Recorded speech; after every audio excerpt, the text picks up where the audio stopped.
قال النبي صلى الله عليه وسلم لا يؤمن أحدكم حتى أكون أحب إليه من ولده وولده والناس أجمعين.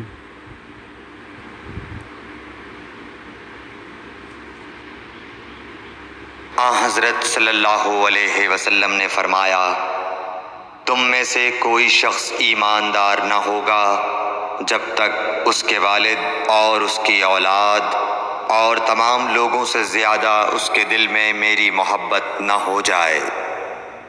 صحیح بخاری حدیث number 15۔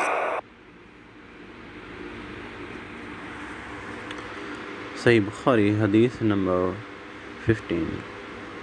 Narrated Anas, the Prophet sallallahu alaihi wasallam said, "None of you will have faith till he loves me more than his father, his children, and all mankind."